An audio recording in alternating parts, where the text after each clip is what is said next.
Are you doing the intro, actually? Yeah, I was going to say, are you doing the hello, or am I doing the hello? Because this is for your channel, so maybe you should be saying hello to me, but I'm happy to say hello to you.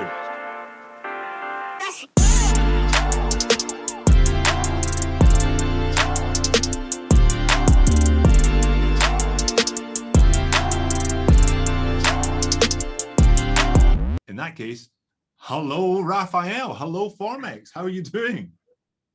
Hey, Jody. I'm doing great. Thanks. Good. And thanks for joining for this little video or this little conversation about our new launch. No, it's nice. It's nice to see you. I'm obviously a fan of your watches. It's nice to meet the man behind the watches.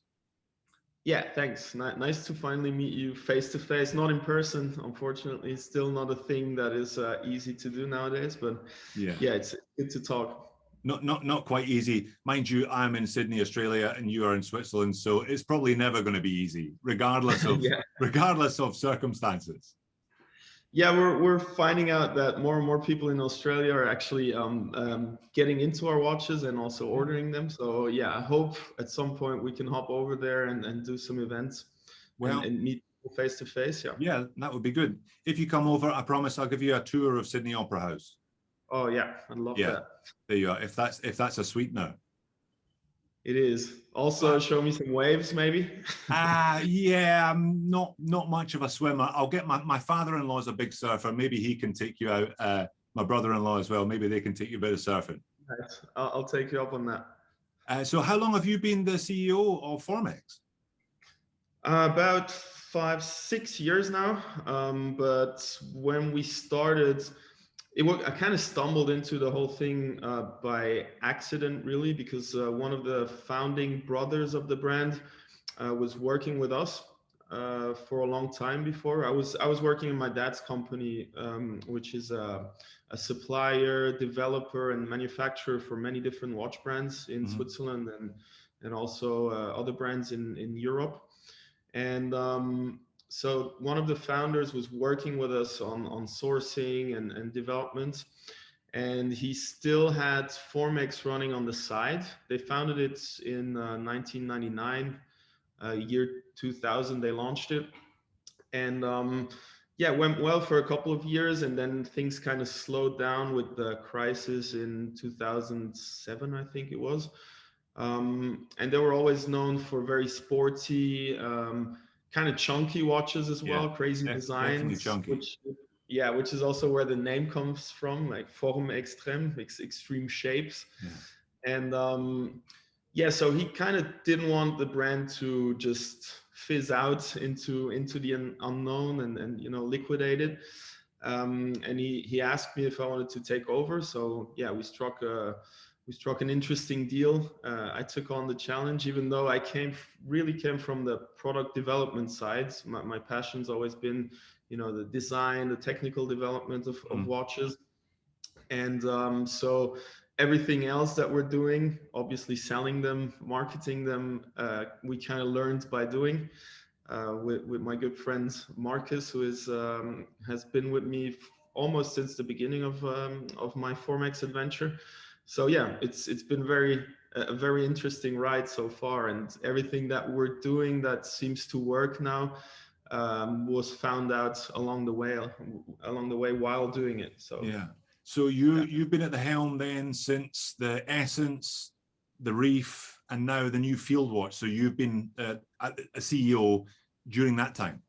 Yeah. So the first model that I developed fully was the Element, which was a chronograph. Yeah. Still on the chunkier side, pretty large watch for 46.5 mil, pretty high with the ETA Valjoux 7750 movement in it, because I didn't want to take the large size of the brand's heritage down to like a 40 or 42 millimeter straight away. I didn't want to upset or shock the couple of fans the brand still had. And so we kind of took it down gradually, but then we went into things that commercially also made more sense, because we're in the business of selling watches, not just making them. And so we started with the Essence, which was really the first full-fledged offensive that we launched, which we launched through Kickstarter first. That was a very interesting experience. But after that, we just did pre-launch campaigns, but on our own website. So we didn't use Kickstarter anymore. But the first Kickstarter for the Essence really allowed us to, put the product out there at a very, very interesting. I mean, the prices are still interesting, but that was really a steal for whoever got them on their wrist. And we managed to sell just shy of 600 watches on that launch. And what that really did is, well, it obviously gave us some capital to produce them because we didn't have huge investors in our back or a lot of money to play with or to organize our launches. So that gave us some leeway to actually relaunch the brand, but also it put the watches out there on the wrists, which I think for us is one of the most important factors. Yeah, puts watches on people's wrists and puts the brand in front of people, puts it in the forefront of their minds, because obviously it had 20 years behind it by then, but good to re-energize the brand, bring something new as well. Essence has been a huge success for you though, hasn't it? Yeah, the idea behind it was kind of for it to become the base collection of our brand upon which we can build up the brand. Which is also why we named it Essence. First of all, because it became a more, simple design, a more, sleek looking design than the usual Formex watches. So we toned it down to the essence of a watch, which this is where the name came from, but also it was to become the essence of the brand, which luckily worked out. So we're quite happy about that. Good. And you've got this new field watch launching. So is it just called the Field? I mean, I'm wearing one. I know a little bit about it. I'm not complaining, total ignorance, but when does that one launch? What date? So we're launching it on the 10th. I think we're also showing this video on the 10th. So technically today, today people can go on our website and order it. And what we've done throughout the last year, we've taken our pre-order and launch dates closer to where we actually can deliver the watch. So the Field is actually in stock. We don't have a ton of them in stock, so people still need to be quick on that. But there's not going to be any waiting period, no 3-month pre-ordering. They ship within days when you order them. So yeah, the name is just the Field. Because we wanted to first of all keep it simple. We also wanted to make a watch that is not simple, but it is more more stripped down to the essentials in terms of movements, in terms of design, of case, of finishing, because we also wanted to create something of an entry-level watch for our fans. There's a lot of people who are interested in the essences or the reef watch, which are a bit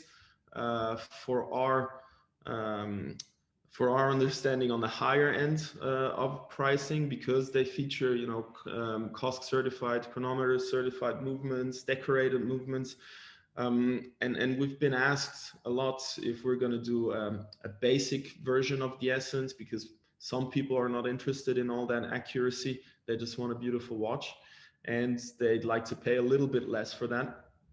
So we kind of listen to them, as we tend to do through our social media channels, emails, and all the channels people reach out on to us. And we wanted to launch something sub 1K. And as you can see, this one is well below 1K. That was kind of the idea behind the Field. And why is it a field watch? Why is it a military themed watch? Yeah, what made you decide to go from the Essence, a kind of all-rounder, to the Reef, proper hardcore 300-meter diver, to then launch a field watch? What was the thought process? And a titanium field watch as well. would be cool to really interpret a lot of things into our decisions, but sometimes it's just us feeling like doing something, which is also great about being a small company. We're agile. We can, you know, just do whatever we feel like doing, obviously always with a commercial goal behind. So the idea behind doing a diver is that, you know, dive watches are huge. On the one side, it's very competitive because everybody does them. Everybody has their own version of a dive watch. And on the other hand, the market's huge because people are, you know, are huge fans of dive watches since the Submariner. Everybody wants a dive watch. If they're collecting watches, you've got to have at least one. At least, and, at least one. At least one, yeah. Yeah. Most people have more than one. Oh. So that was the idea behind the Reef, and we always try to do our own take on it. So, you know, you mentioned the proper dive watch when you mentioned the Reef. Yeah. It is a proper dive watch, but then it's still we still try to incorporate sleek elements, things that do look elegant or give it an elegant touch to a very toolsy looking watch.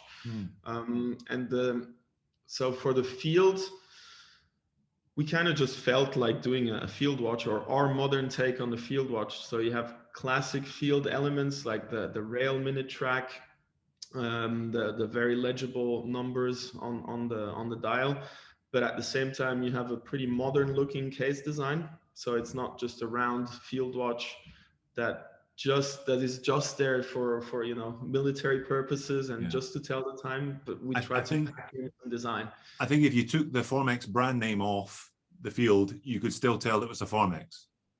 You know. Yes. Yeah. Thank you very much. There are enough elements, particularly the date window. Your date window is unique, and that is now a signature across all of your models, the Reef, the Essence, and the Field. Now, it's the 8th of February today, and I was wearing this one all weekend, so I was wearing it on the 6th. So I had that beautiful 1, 2, 3, 4, 5, 6, and it's just such a nicely integrated and color-matched Arabics on there. It looked great. And the Arabic script is also very unusual. That's a kind of modern twist on it as well. Yeah, it is. We wanted to create this sandwich-looking dial. And for that, you obviously need numerals, and we talked and thought about which kind of numerals we're going to take for a long time. So we started with a typo that exists, but then we modified it. So and it took actually a long time to go through the single numbers and what they're going to look like, how much we're going to modify them, and how much we can allow ourselves to be abstract. So if you look at single numbers on the dial, for instance, you take the 4 or the 3. If you'd see a 4 standing alone, you'd never be able to tell that this is actually a 4. But in the, you know, in the overall how do you say, in the context of the other numbers, it's perfectly legible, which is a big must for a field watch. So it needs to be, you need to be able to see the time at one glance without, you know, having to think about it. So we kind of played around using abstract looking numbers, but still in the context of the dial, they're perfectly legible.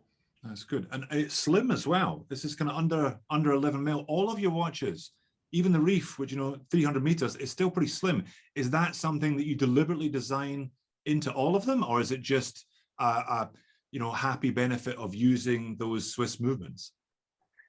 No, it is not. I'm very particular about that, and our engineers, it's kind of a running gag.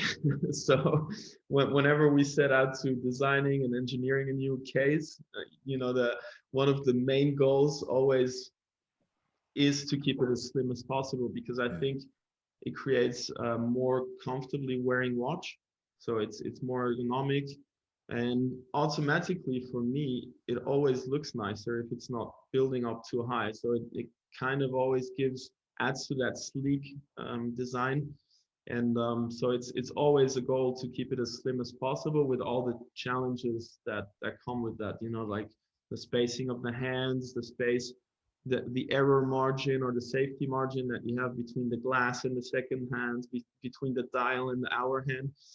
So it makes them harder to assemble, you have to be more precise when producing everything. So it's kind of a pain to do it, but I think it pays off in the end because, you know, you're noticing it. Yeah, and yeah, they're all yeah. slim and wearable. And this one's even got a curved dial. So the dial manages, so it's slim, but you still manage to get a little bit of extra depth to the dial and extra visual depth by curving it up at the edges. Yeah, exactly. So we wanted to the minutes track to stick out a little bit, and but we didn't want to add an extra chapter into it because it needs to be simple, functional, and also it adds to the simplicity in the production if you don't have second elements. You know, some of the watches in that, or all of the watches in that price category have a, if they have a chaptering, it's actually attached to the dial. Yeah. But our watches, due to the case suspension system on the Essence, for instance, it's two separate parts. So the dial ring is actually sandwiched in between the case and held by the glass. And to get that to match perfectly with the indices, it's quite hard. And people see the slightest deviation in degrees, they see it and they'll complain. So yeah, it's a a tough one to get right. And on the fields, we just kind of eliminated that by just adding this slight curve at the end, which kind of looks a little bit sexy as well. It adds some curves to the watch, and but it also adds to the legibility of the minute track. Yeah, it's nice. It's not super noticeable. There's a lot of detail in this one that you don't necessarily notice at first glance. The dial itself has a kind of granular texture as well, which you don't see from wrist distance. But if you look close, again, there's another nice little touch to it. Yeah, I think that's also a goal we have when designing, is that when our customers look at their watches, you know, 3 months after receiving them or 6 months after receiving them, I always enjoy when they write me after 6 months and say, hey, I just discovered that, and that's amazing. So it kind of makes them, you know, rediscover their watch from different distances, and it kind of keeps it exciting for them on the wrist.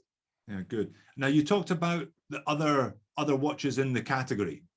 So what do you consider to be the other watches in the category? Because I think, you know, looking at your model range, each of them is pitched at a slightly different point in the market. So where do you see the fields? Who are its natural competitors, if you can name other brands? Who were you looking at for inspiration when you designed it? We don't tend to look at too many, you know, like if we go out to design a new field watch, we don't take all the field watches out there. Obviously, we look at the Dirty Dozen to, you know, to identify, you know, signature design elements that we want to keep, but then we try to reinterpret them.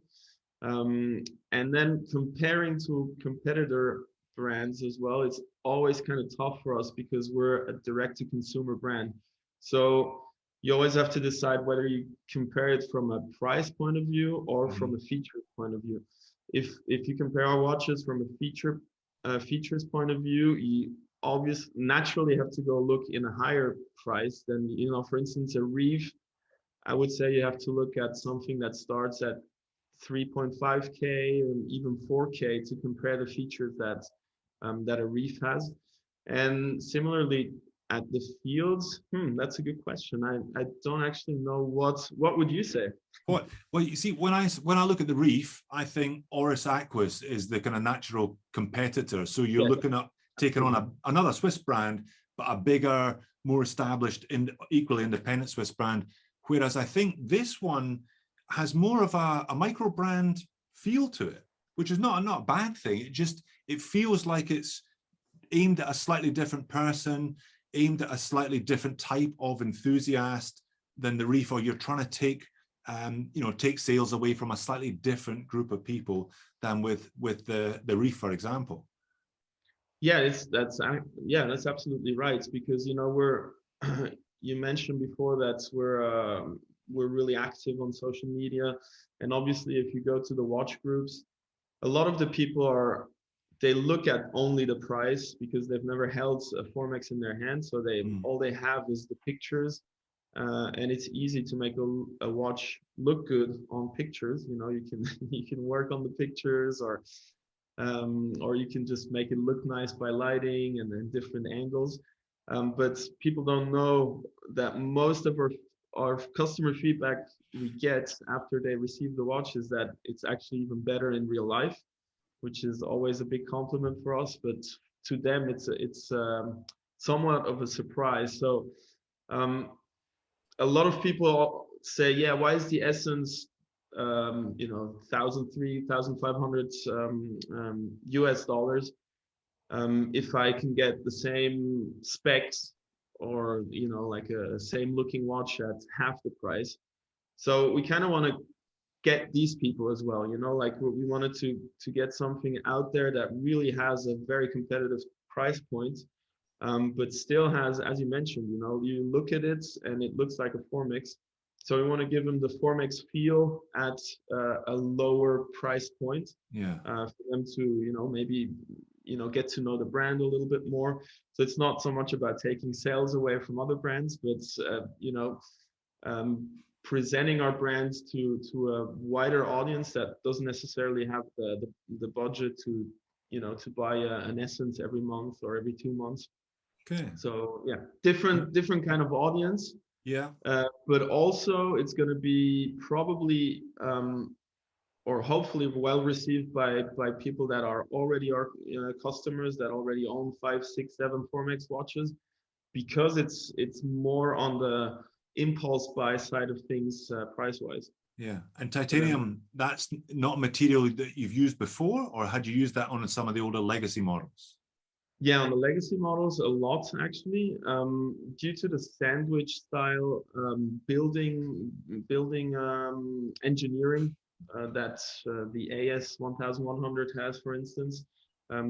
They always use different materials, so it could be that the case back is titanium, or just one of the components is titanium while the other ones are steel. And no, but us, since we relaunched the brand, we haven't used titanium. And I think it's really a good material to use for a field watch, because it's obviously lighter, and we've added a surface treatment that really adds to the hardness.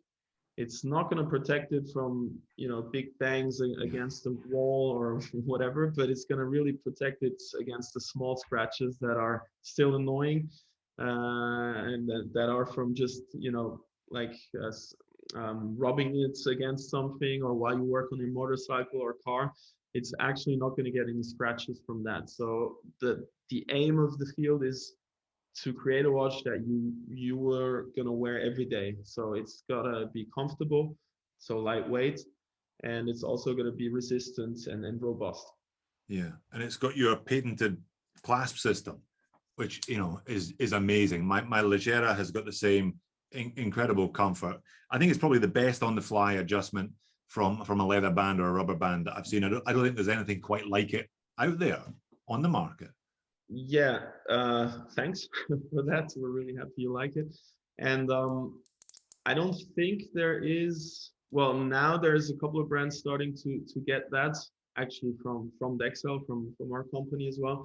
But there wasn't any on the fly adjustment before we came out with it for leather or rubber. The only thing that existed out there was on metal bracelets, kind of the same system as we use on the Reef, which is also something that was actually invented by my dad. Yeah, I point up there not because he's not with us anymore, but they're actually, their office is upstairs. He's in the office.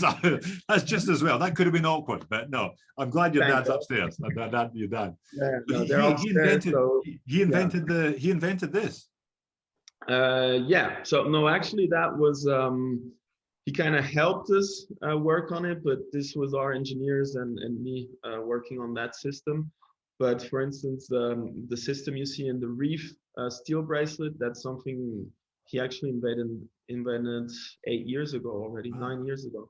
Okay. Yeah, but apparently the market wasn't really ready, or the brands weren't ready, or they didn't know that the market actually wanted something like that. And now more and more brands or you know, suppliers are offering their own version of on the fly adjustments. And people, when they go to a jeweler and they say, you know, they want to buy an Omega and they don't have that system, they're going to say, yeah, but I have a Breitling that costs half of that and then has it, and I bought it 6 years ago. So yeah, brands are starting to pay attention to that for sure. Yeah, good. And the 41 mil, why did you settle on that particular size for the field?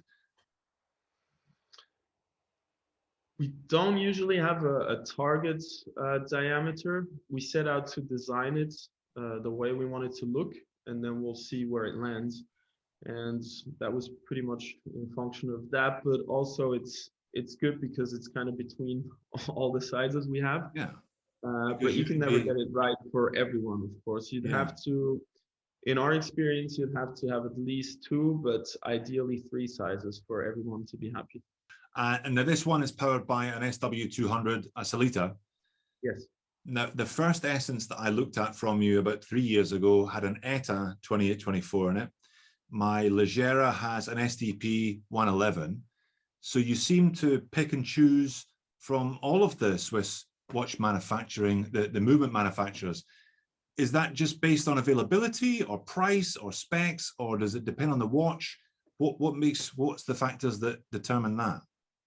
So the first one you looked at was the basic version, which we don't produce anymore. We kind of created that one for the Kickstarter launch. So we have 2 price points we can offer. For the real watch nerds that are into the accuracy and the movement decoration, we had the Sellita SW200 COSC certified with perlage decoration, blued screws, our own homemade rotor. So, and for the other ones, just a more basic version with a basic rotor, and you know, just because they, you know, some people are not into the whole accuracy thing. But then we noticed that about 85% of people are actually ordering the chronometer certified version. So we kind of stopped making the other one. And ETA, like ETA movements, you can't really source them anymore from them. They've stopped delivering to third-party watch brands. They only cater to a few selected ones of those, but mostly only to Swatch Group brands. And the Sellita ones, they've always been really, you know, Sellita has always been really open to work with small brands, small quantities. And yeah, we're really happy to work with them because the movements are amazing. And then for the Leggera, that was kind of when ETA announced that they're not going to be supplying other ones. And I was kind of fearing that Sellita was going to be overrun by demand, which kind of happened, but they managed it well. So I wanted to source from STP, but we kind of ended that collaboration. We weren't that happy compared to Sellita with the quality standards. A lot of them were okay. Some of them weren't. Too many weren't. So yeah, so we ended that collaboration, unfortunately. And right now we're sourcing almost exclusively from Sellita, which is a situation as a brand that is not ideal, obviously. But we have a very good relationship with them, and they're very, yeah, we're very happy with this collaboration. So we're going to go and continue doing that for a while, and then who knows, maybe we're going to move into, you know, more complicated movements at some point for certain models, maybe not. Okay, well, that's kind of my next question then. What comes next after the field? So the field is this your big launch for the first half of 2022? And then there may or may not be sized models, 41 mils of something else later this year. What's the plans beyond that? Are you looking to keep going, or are you looking to hone and refine the models that you have in your range? Actually, both. So we don't want to be a brand that is you know, that becomes victim of their own of release cadence. We don't want to be dependent on always having to come out with the latest new thing and creating fads. We really want to create models that are here for a long time, that people start recognizing. And I think so far it's worked out pretty. Then we're going to have a whole new product platform launched probably in fall. But who knows, nowadays it's kind of hard to pinpoint a launch date nowadays because sourcing is kind of unpredictable at the moment.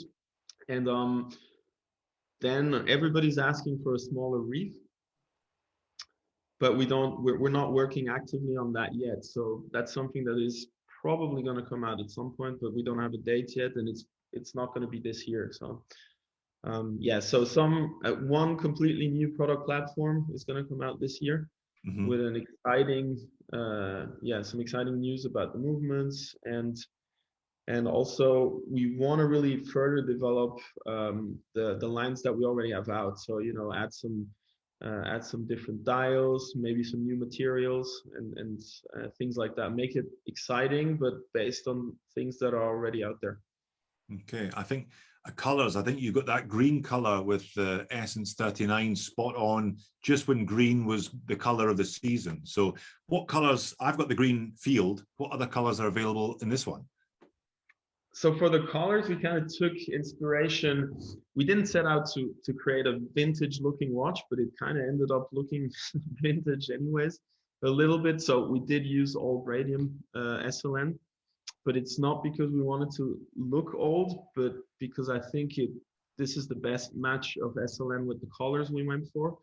And the dial colors, we took inspiration from old industrial machinery, agricultural machinery. So if you look at the colors, you kind of can see the tones of an old tractor, of an old lathe that is standing around somewhere. So that was kind of the inspiration we took, because we thought it was going to look nice with the sandblasted finish of the titanium. Yeah. So we have the sage green that you're sporting, yep. Petrol blue, mahogany red, which is also interesting and something we've never done before.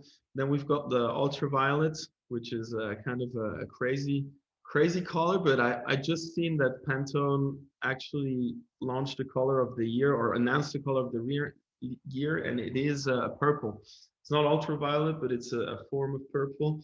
Okay. So that's kind of interesting to see as well.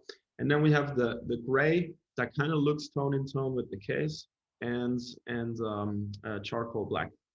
Okay, so a fair spread of, you know, the conservative colors, the grays and the blacks and the greens, and then a little bit more interesting if people want to. So I guess you can go either the old-fashioned way or the more modern way, which the watch does both. So interesting.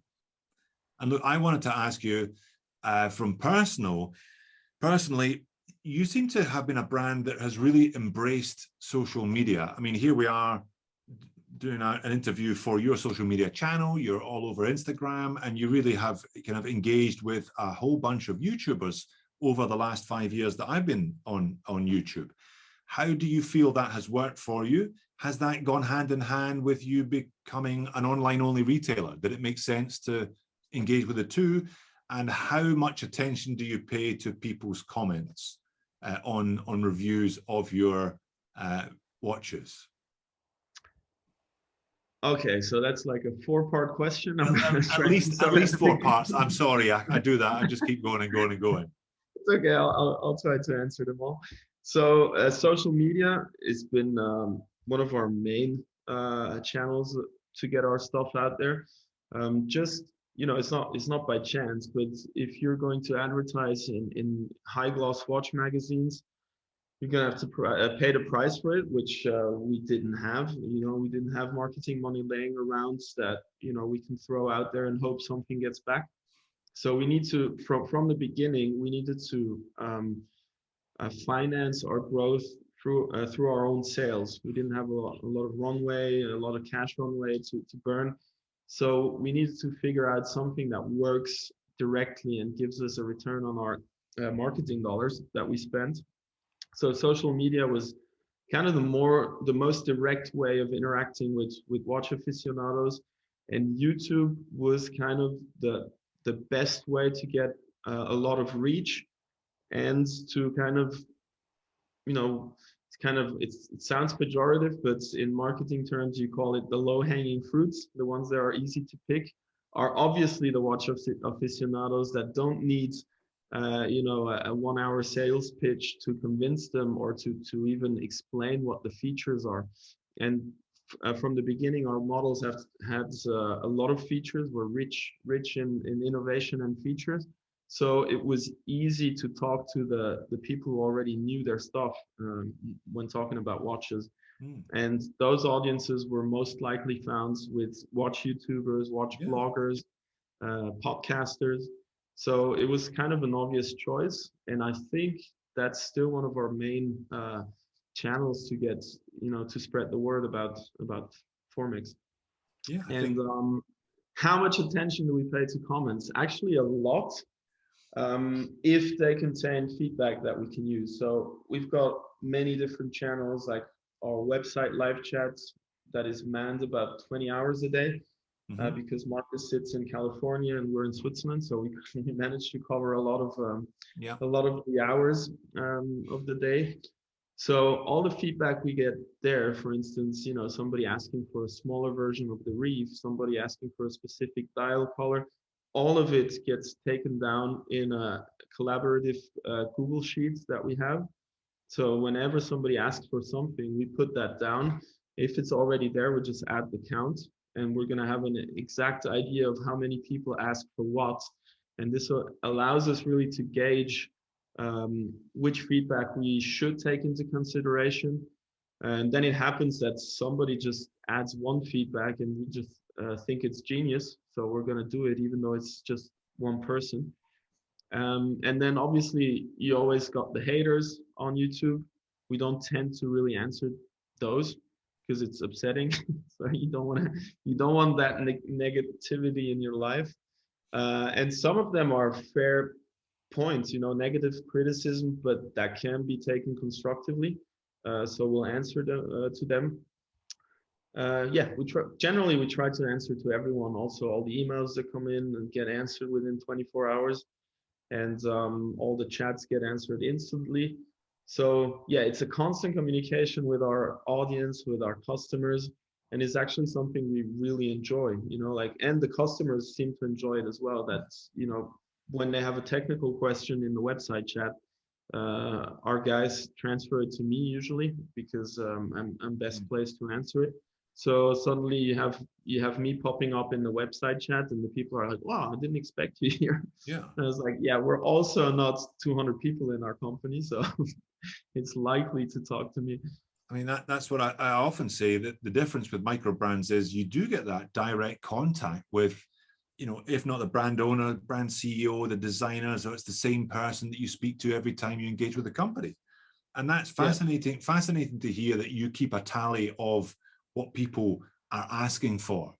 I mean, why wouldn't you? Somebody takes the time to click on your website, shows an interest in your watch and says, look, I like your watches, but I'll only buy one if it's purple.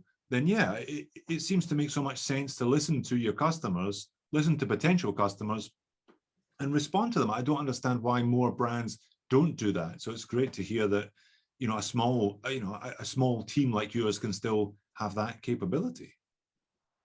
Yeah, I think it would be stupid not to, because they're, eventually those are the people who spend their hard-earned money with us, which I still today think is amazing. Whenever an order comes in, I'm like, yeah, this person from Singapore or from Canada or from Alaska just spent $1,800 with us the first time. Like they don't know us, they just seen YouTube videos, heard testimonials, or seen our website product reviews, and it was enough for them to trust us with their $1,800. So Yeah. it still amazes me that we managed to sell watches like that, and I'm very thankful, and it's motivating. Oh, good. So you've only got a limited stock of these field watches then, a limited number of each colors. We have actually a fairly large batch in production, but due to known production issues and slower sourcing in materials and stuff like that, we only have a small stock now, but it's going to be renewed.